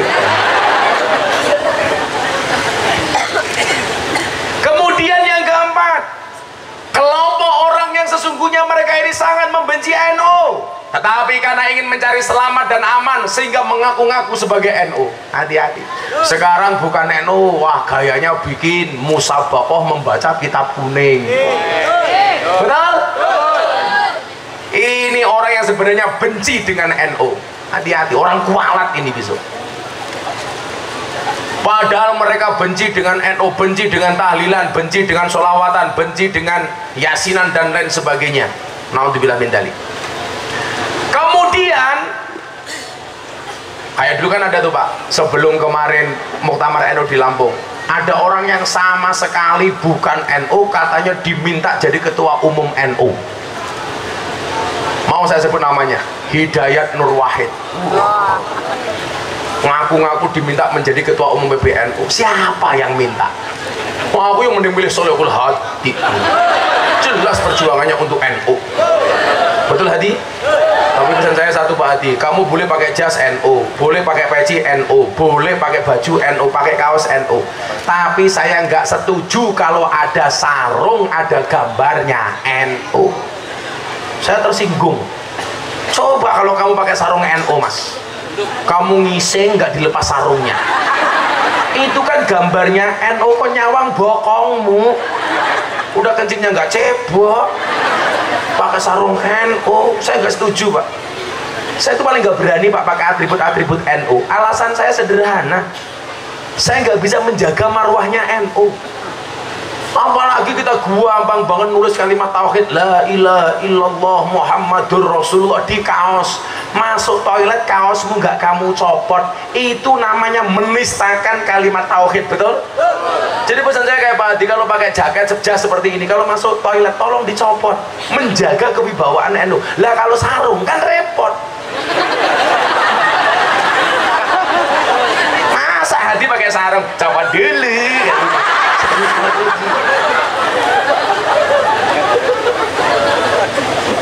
Kita itu latah Bapak Ibu membuat undangan pernikahan. Tulisannya kadang-kadang apa Mbak? Wa min ayatihi an khalaqalakum min anfusikum azwajan litaskunu ilaiha wa ja'ala bainakum mawaddatan wa rahmah inna fi dzalika laayatil liqaumin yatafakkarun. Ar-Rum 21. Fungsi ayat itu kamu tulis di undangan itu untuk apa? Saya mau tanya.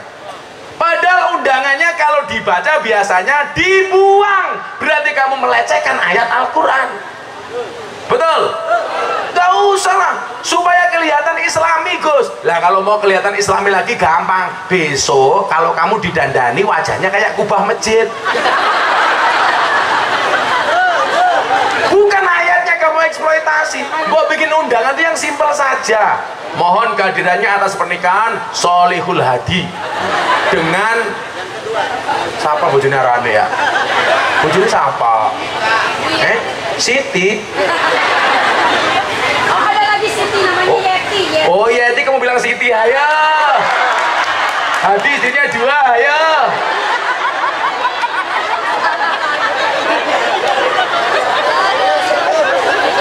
Namanya Yeti, ngaku Siti. Namanya Yeti, ngakunya Siti.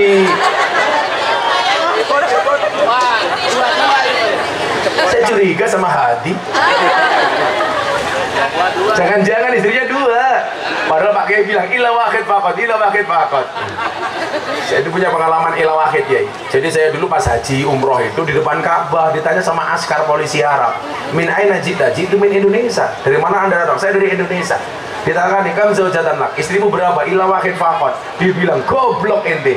Orang Indonesia cantik-cantik, kenapa istrinya cuma 1? Karena kamu gagah. Waduh, kurang ajar. Saya ditanya lagi, anak kamu berapa? Baru 1. Oh pantesan istrinya cuma 1, nggak bisa bikin anak. Kurang ajar. Akhirnya di depan Ka'bah saya berdoa, ya Allah ya Rob, saya minta, karena anak saya waktu itu usianya sudah 10 tahun Bu, nggak punya adik. Akhirnya saya berdoa di depan Ka'bah, ya Allah ya Rob, saya pengen anak saya, istri saya pulang hamil ya Allah. Bagaimanapun caranya istri saya harus hamil ya Allah. Begitu masuk kamar, istri saya baru mandi Bu. Saya bilang sama istri saya, Beb. Istri saya jawab, iya say. Syaitonir rajim. Saya bilang sama istri saya, kamu nanti di depan Ka'bah kamu berdoa ya, minta supaya kamu pulang hamil. Iya bah, nanti saya akan berdoa mudah-mudahan saya hamil. Saya bilang sama istri saya, tapi itu bunda, kalau cuma berdoa nggak hamil.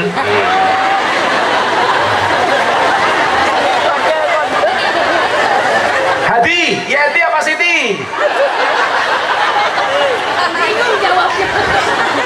Kalau bikin undangan itu simpel saja. Hadiri pernikahan Sholihul Hadi dengan Yeti hari Rabu tanggal 6 2020 umpam. Sudah, bawahnya ditulisi mohon 200.000. Selesai. Goyanya mohon doa restu. Dikasih restu nggak kasih 200.000, marah. Kenapa dikasih tulis wamin ayati an khalaqalakum? Kan ibu-ibu tahu, saya itu spesialis penasihat pernikahan para artis. Ana Ngasanti menikah, yang memberikan nasihat siapa? Gus Miftah. Atta Aurel, Gus Miftah. Deddy Corbuzier Sabrina, Gus Miftah. Via Valen, Gus Miftah. Yeni Inka, Gus Miftah. Lesti Kejora Rizky Bilar, bukan Gus Miftah. Emang iya, kalau Lesti sama Rizky itu jamaah saya, Bu, tapi dia nikah yang memberikan nasihat bukan saya, orang lain. Tapi nggak apa-apa lah, doakan mereka baik-baik saja. Wong punya kasus Lesti sama Rizky yang cerewet solihul hadi.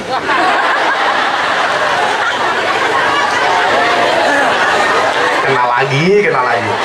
Kata solihul hadi, tadi malam saya mimpi apa ya Allah? Habisin. Kok kamu benci banget sama hati? Iya. Jangan-jangan cinta kamu nggak sampai ya? Iya. Oh kakak. Kalau ya, biasanya begitu sih. Kalau nggak diterima cintanya biasanya ngakunya kakak.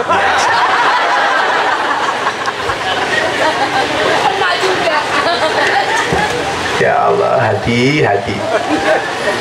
Kemudian yang terakhir, yang kelima. Ini yang saya berdoa kepada Allah, mudah-mudahan kita semuanya menjadi kelompok yang ini. Kok gak diaminkan sih? Telat, malaikatnya sudah minggat. Kelompok orang yang dengan pengetahuan ke-NO-nya memang benar-benar gigih dan ikhlas memperjuangkan, menjaga dan berkhidmat kepada NO, walaupun mereka tidak mendapatkan apapun dari NO. Kelompok inilah yang akan diakui sebagai santri dan didoakan sampai kepada durianya oleh Mbah Hasyim Asy'ari. Amin. Dan saya mencatat, dulu Habib Lutfi itu pernah bilang sama saya begini, kalau seandainya saya punya tiket surga, saya rela memberikan tiket surga saya kepada anak-anak Banser. Banser itu top nih, pakai pendidikan, seragam beli sendiri, berangkat pengajian awal sendiri, ngawal kiai, ngatur jamaah. Ya betul? Salah-salah dipukuli sama komandannya, panitianya lupa rokoknya. Banser. Betul? Banser dilawan. Ini orang yang akan diakui sebagai santrinya Mbah Hasyim Asy'ari.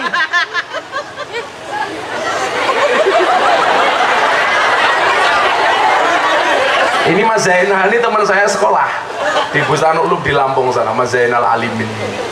Nah, ini betul-betul orang-orang ikhlas, duduk di bawah, makannya belum jelas.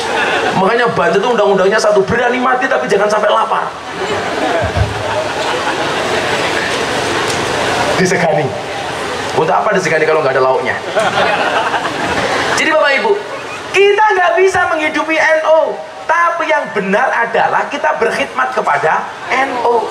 Kalau orang mengatakan, yuk kita memperbaiki NO, yang diperbaiki itu bukan NO, tapi kita memperbaiki diri di dalam NO. Yang ada kita mencari hidup dari NO. Jubah, mohon maaf, jas ada NO-nya laku, kaos ada NO-nya laku, peci ada NO-nya laku. Kita yang cari hidup dari NO. Makanya jangan pernah mengatakan memperbaiki NO, tapi memperbaiki diri di dalam NO. Apa sih yang gak dimanfaatkan sekarang Pak? Gayanya panitia ziarah makam wali. Kenapa kita ziarah? Karena kita mencintai wali. Halah, enggak. Banyak panitia ziarah wali bukan karena mencintai wali, tapi karena mencari keuntungan dan bati. Betul? Ada-ada saja. Ya cinta wali, ya nyari selisih margin.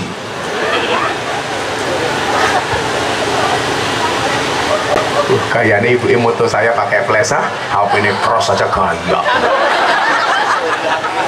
Ini yang kelima. Jadi merujuk pada 5 klasifikasi tersebut, mari bermuhasabah diri.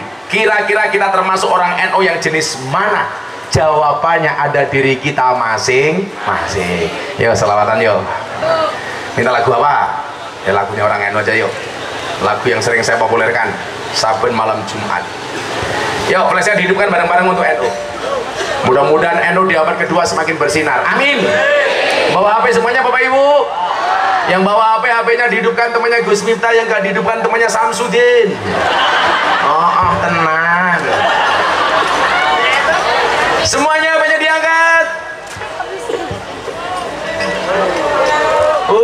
Bisa nggak lampu yang di situ dimatikan atau hadi yang kita matikan? Hadi matikan, hadi yang sana itu, yang sana itu.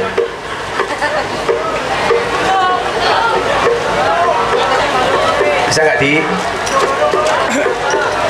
Shallu ala Nabi Muhammad. Semuanya diangkat. Masa orang segini banyak yang angkat cuma 2? Sana arah mana Pak? Sana Pak? Sana mana sana? Barat. Nah, nanti semuanya HP digoyang ke arah barat dulu. Shallu ala Nabi Muhammad. Shalli wa sallim daiman ala mada. Shalli wa sallim daiman ala mada. Wal ali wal ashabi man. Wal ali wal ashabi man qad wajaba bareng sholli wa sallim daiman ala mada. Sholli wa sallim daiman ala mada. Wal ali wal ashabi man. Wal ali wal ashabi man qad wajaba. Saben malam Jumat ali kubur mulai nang omah kanggo jaluk donga wajan Quran najan sakalimat. Lamun ora dikirimi banjur bali bretes milih bali nang kuburan mampu tangan tetangisan. Sholli wa sallim Allah Allah. Sholli wa sallim daiman wal ali wal ashabi man. Wal ali wal ashabi man qad wajaba. Temenan ger ana turunku kowe ora wirang padha mangan tinggalanku. Lamun aku bisa bali ning alam donya bakal tarik kasih donyaku sing isih ana. Sholli wa sallim daiman ala mada. Allah Allah. Sholli wa sallim daiman ala mada. Wal ali wal ashabi man qad wahada. Wal ali wal ashabi man qad dijawab yang keras. Kami cinta tanah air, kami bangga jadi bangsa NKRI akan selalu kami jaga demi kejayaan bangsa Indonesia. Sholli wa sallim daiman ala mada. Sholli wa sallim daiman ala mada. Wal ali wal ashabi man wal ali wal ashabi. Sekali lagi hadrahnya berhenti. Jamaah yang barat. Sholli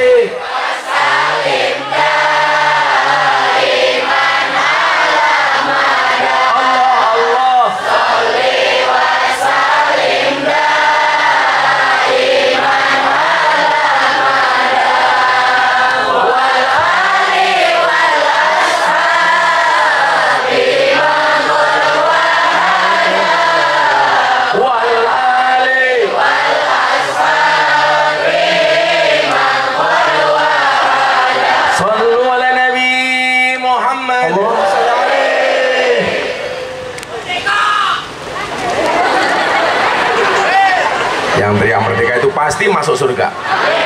Cangkemnya.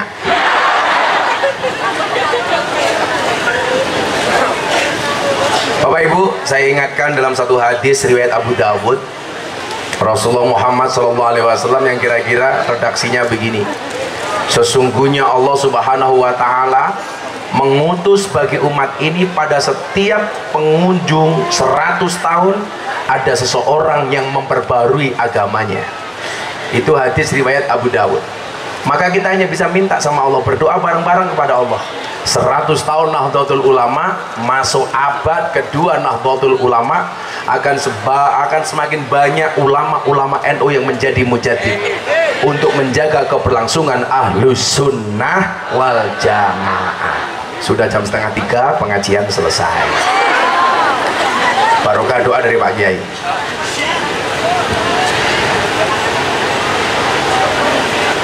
Assalamualaikum warahmatullahi wabarakatuh. Assalamualaikum ya Rasulullah. Assalamualaikum ya Habiballah. Assalamualaikum ya qurrata a'yunina ya Rasulullah wa rahmatullahi wa barakatuh. Assalamualaikum ya malaikatullah. Assalamualaikum ya junudallah. Assalamualaikum ya ibadallah wa rahmatullahi wa barakatuh. Aghithuna li ajlillah wa kunu awnana lillah. Asal nahdha bi fadlillah alati shifa min kulida alati jawa min asqam wal auja matil barokah wasiha wasalamah wal ulumi nafi'ah dan akhirah barakatul Quran al-Fatihah. A'udzu billahi minasy syaithanir rajim. Bismillahirrahmanirrahim. Alhamdulillahi rabbil alamin arrahmanir rahim maliki yaumiddin. Iyyaka na'budu wa iyyaka nasta'in ihdinas siratal mustaqim siratal ladzina an'amta alaihim ghairil maghdubi alaihim waladdallin. Mohon tawasul kita. Tawassalu bi Rasulillah sallallahu alaihi wasallam. Nabi Muhammad bi Muhammadin khairil anami bi dzatihi bi sifatihi bi hayatihi bi mamatihi yasir lana kullal umuri wa afina min kulli hammin arbala wa bi ahli wahirina bi ummahatil mu'minina bi kulli zurriyati yasir lana kullal umuri wa afina min kulli hammin arbala. Hamdan li mubtadi nahdlatil ulama'i fi ardi Indonesia al-qaswa'i yasir lana kullal umuri wa afina min kulli hammin arbala. Ya nahdatal ulama'i anti mahabbati wa mawaddati wa masarrati wa ridai yasir lana kullal umuri wa afina min kulli hammin arbala.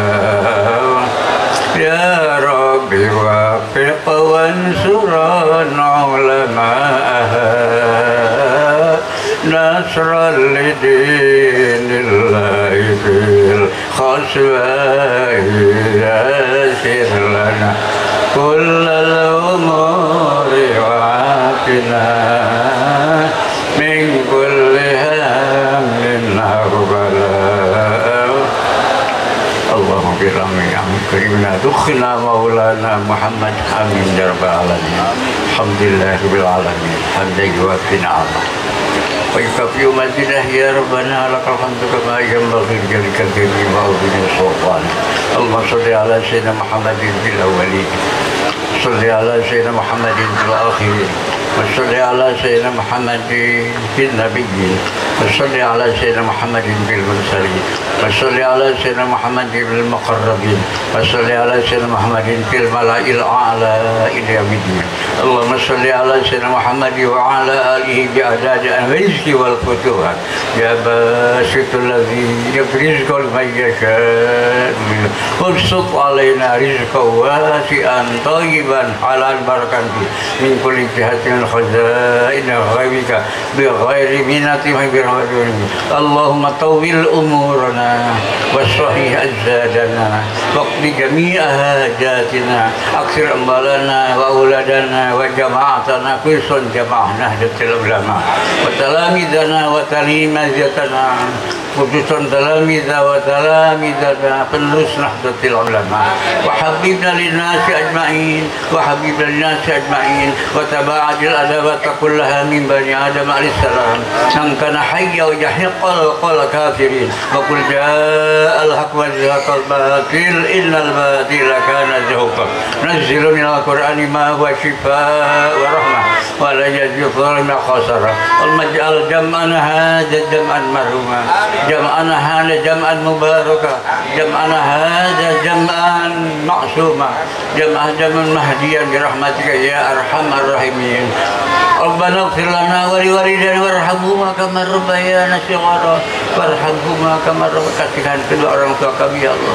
Warhamhuma kama rabbayana shighara wal jamil muslimin wal muslimat wal mu'minin wal mu'minat al ahya'i minhu amwat innaka sami'un mujibud da'wat wa qadil hajat wa ghafirudh dhunubati arhamar rahimin. Hasbunallahu wa ni'mal wakil ni'mal maula wa ni'man nasir. Hasbunallahu wa ni'mal wakil ni'mal maula wa ni'man nasir. Hasbunallahu wa ni'mal wakil ni'mal maula wa ni'man nasir. Hasbunallahu wa ni'mal wakil ni'mal maula wa ni'man nasir. Wassalamun ala mursalin walhamdulillahi alamin. Al-Fatihah. Alhamdulillahirabbil alamin. Iyyaka na'budu wa iyyaka nasta'in. Yang terakhir saya sangat terima kasih pada kita. Saya hidup dari tahun 6 akhir dan pernah 3 periode di NU Pak. Pertama NU politik, saya pengurus NU politik Majalengka 66 sampai 3. Kemudian NU Fusi dan sekarang NU Kita. Alhamdulillah mudah-mudahan Anda semua di terus NU